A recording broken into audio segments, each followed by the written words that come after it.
We're here just outside Nashville, where we're taking 5 of the best and newest half-ton pickup trucks for our latest competition, the 2018 Best of the Best Half-Ton Challenge. Our competitors for this event, after a week's worth of testing with our 3 expert judges, are the Chevy Silverado 1500 High Country, the Ford F-150 Lariat, the GMC Sierra 1500 SLT, the Nissan Titan Pro 4X, and the Ram 1500 Limited. Now let's head on over to the bunkhouse and hear what the judges have to say about who won this competition.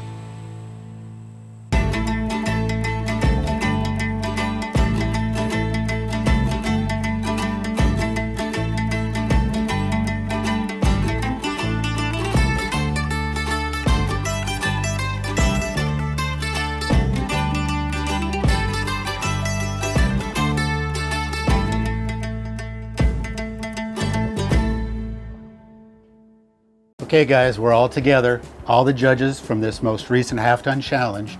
Andy McConis, freelancer for pickup trucks for a long time, also an owner of a pickup truck and full-size SUVs your whole life? Yeah, since longer than I care to admit. Several full-size trucks and some body and frame SUVs still, and freelance auto journalist for 20 years or so. Excellent, that qualifies you. And we've had an amazing time with you here driving these trucks as well. Next to you is Aaron Bragman, Detroit bureau editor for both Cars.com and PickupTrucks.com, but knows just about everything there is about everything from luxury all the way to mid-sized pickup trucks. I like to think so, yes. We've had a chance to drive all these trucks. It doesn't happen all the time, but we know exactly what the ranking order is. First place, the GMC Sierra 1500. Second place, the Ford F-150. Third place, the new Ram 1500. Fourth place, the Chevy Silverado 1500. And in last place, the Nissan Titan.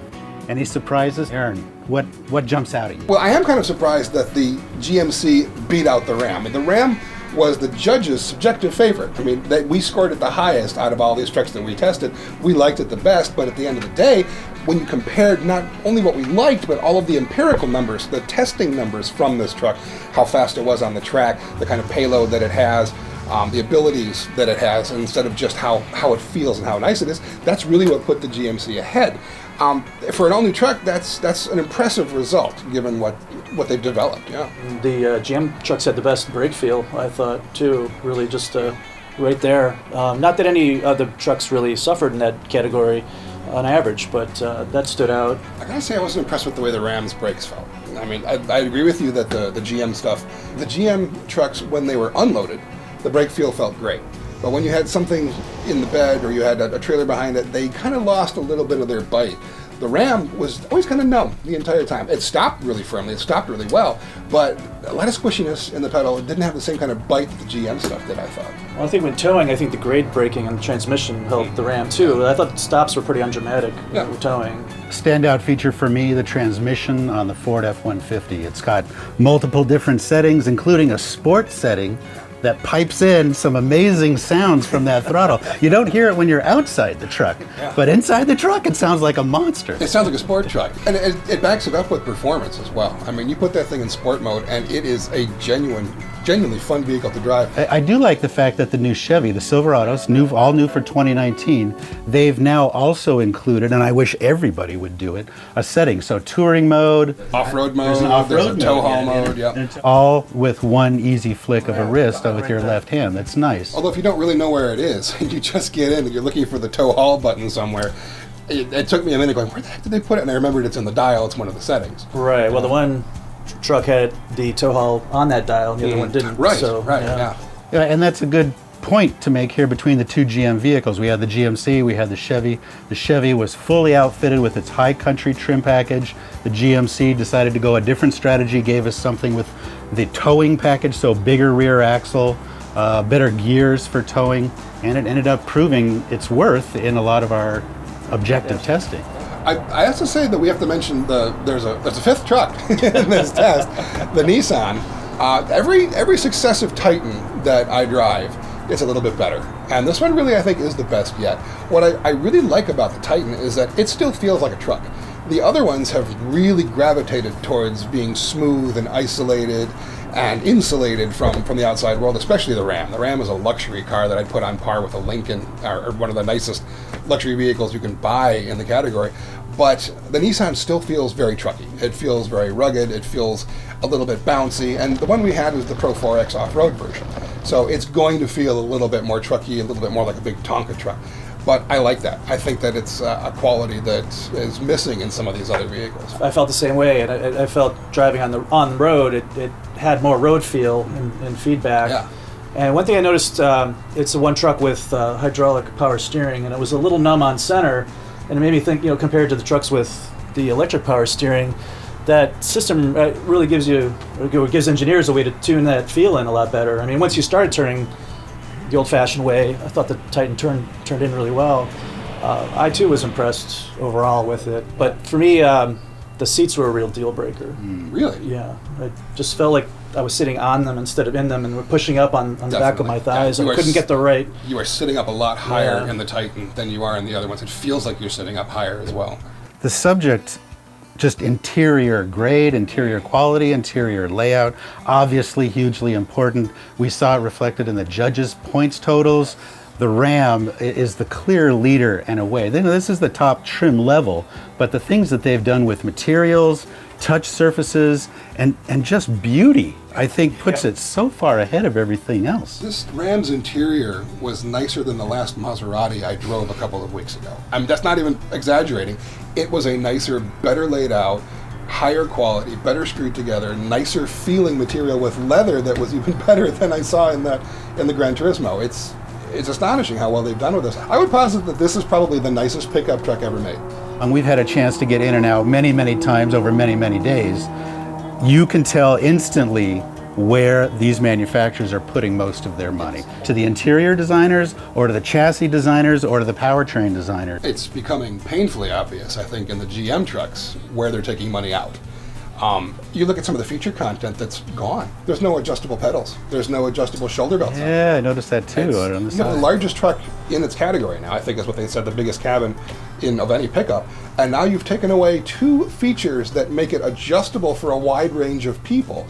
That's cost, that's decontenting. That's taking cost out of areas where you shouldn't be taking cost out. The interior itself, I also have some issues with. It's not nice. It's not nearly as nice as the Ram. You look at the top spec Chevy High Country, you look at the Ram Limited, there is no contest between them. That's an excellent point, but most truck buyers aren't getting out of one manufacturer and going into another like we get a chance to. True. They're getting out of their 10-year-old Chevy and going, holy cow, how great is this? So we do have to understand kind of what an insulated world we get a chance to do here by comparing one truck with another, but that's exactly the information that we have to communicate. Okay guys, a lot of people who buy pickup trucks use them for towing.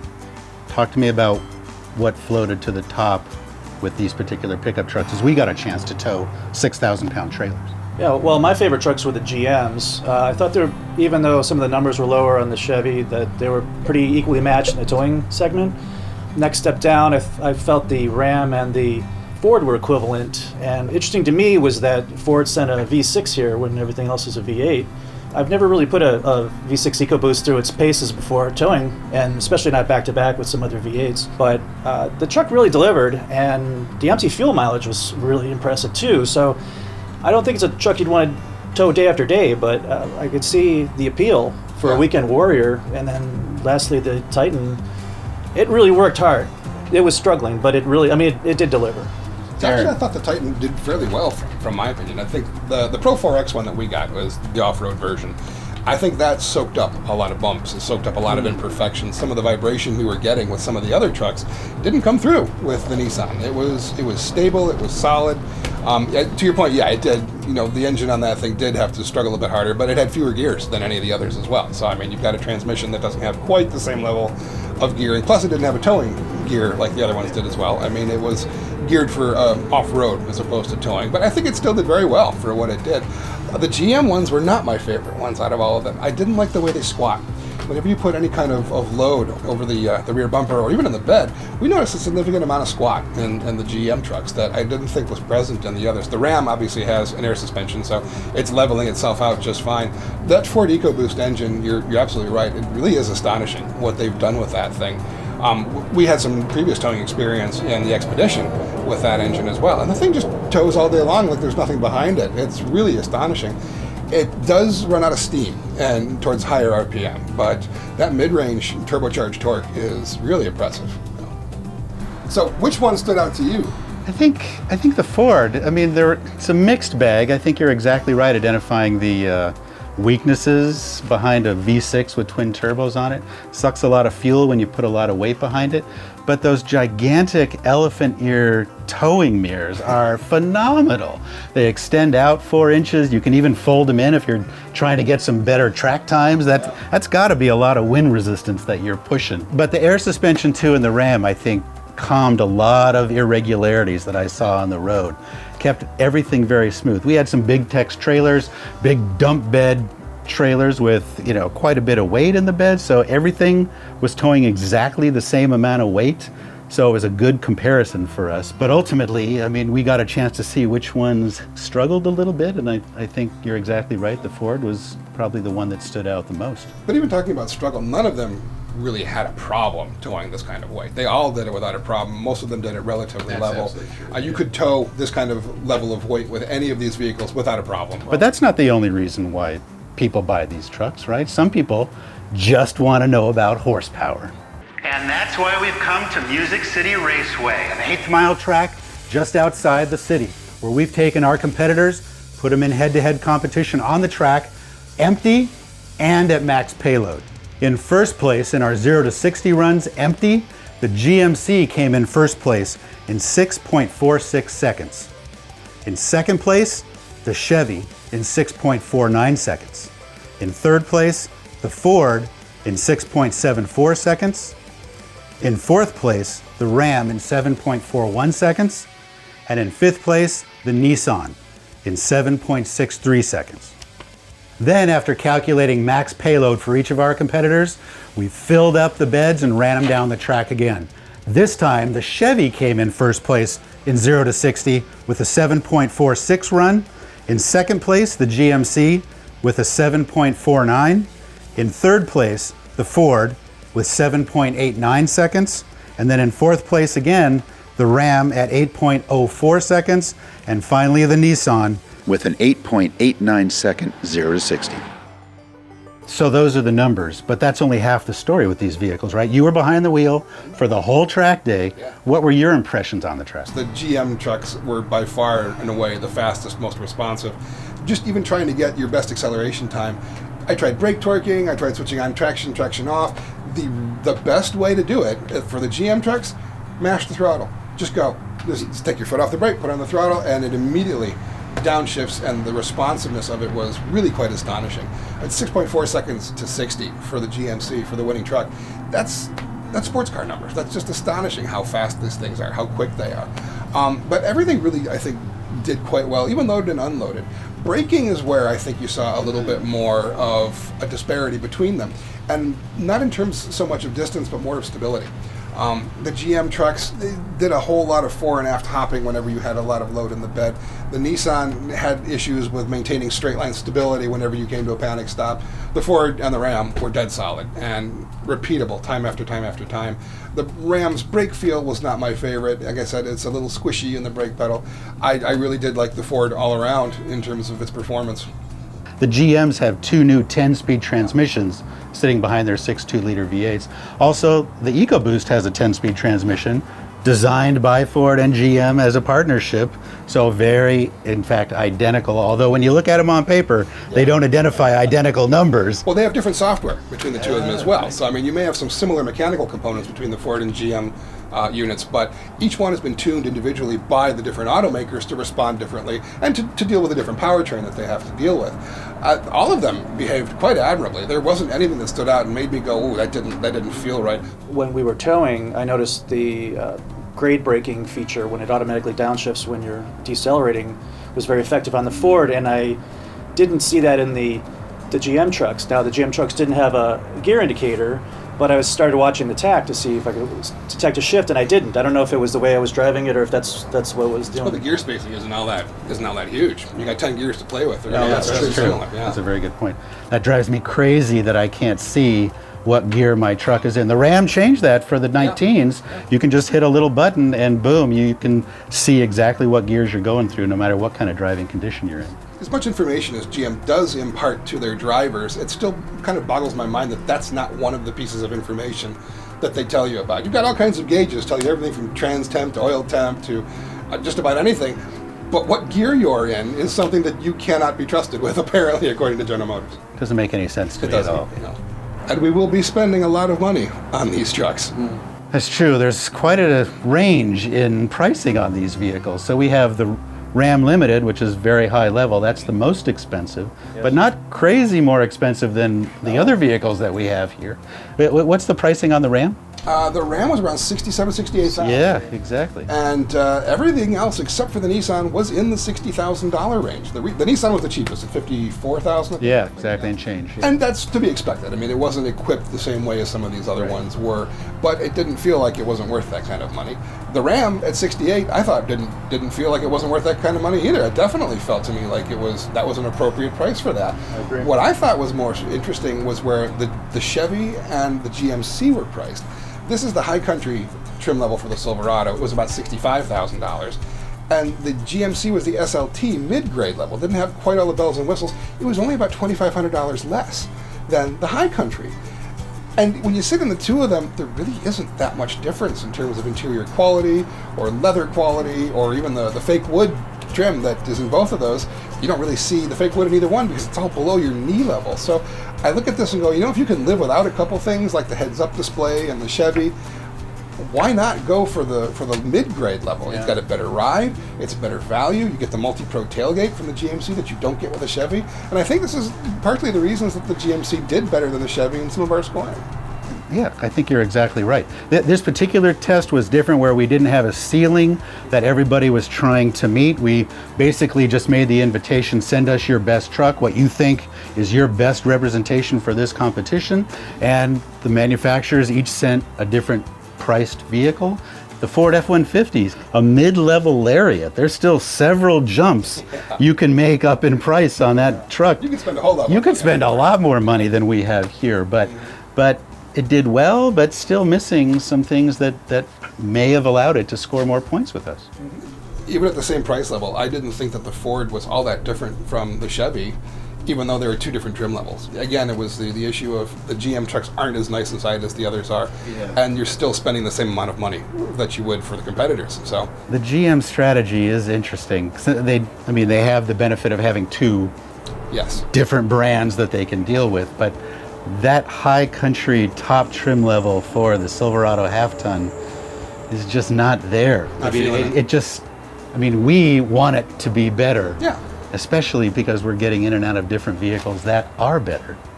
I can already hear the commenters screaming at us, so we need to address this issue.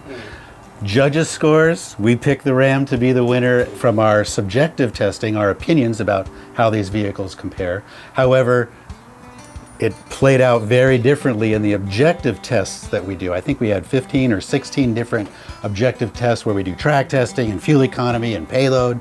So how do we discuss that? How do we explain that? Andy, you want to go first? Well, the numbers don't lie. The dyno testing was a big thing. I'm surprised how low it came out. The track times. a lot of it has to do with the powertrains. They've got the 6.2 liter in the GM trucks that is just more powerful. It has a lot better acceleration. It makes it a very different truck than Ram does.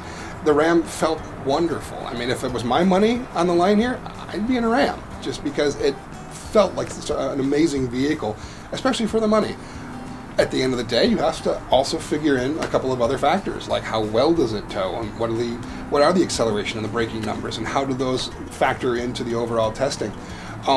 If they'd sent us a Ram with a 6.4 liter SRT engine, that would have been great. There's room for it, and I think we've shown in this head-to-head test that if you could put a more powerful engine in there, it would make a difference. It's not an accident that we separate our tests. We've done it before, separated between subjective, where we get judges' impressions to let our readers know what we think, because we're not normal. We get to drive new vehicles all the time, and we've had a chance to get in and out of every one of these vehicles like crazy, but we also want to deliver objective information that we collect at the track from data points that we pull out from the manufacturer engineering data numbers. And we want that balance, that objective and subjective information providing the reader so that they can make their own best choice. We don't weight any of our categories. If we thought track tests were more important, then we could absolutely weight that data, but we let the readers do that, and we let them know exactly what our impressions are going to be. So thank you both for all your time and effort and your observations. I think we're going to make a lot of readers happy, and many of them very pissed off. We'll have to see. So for more details about this story, go to pickuptrucks.com.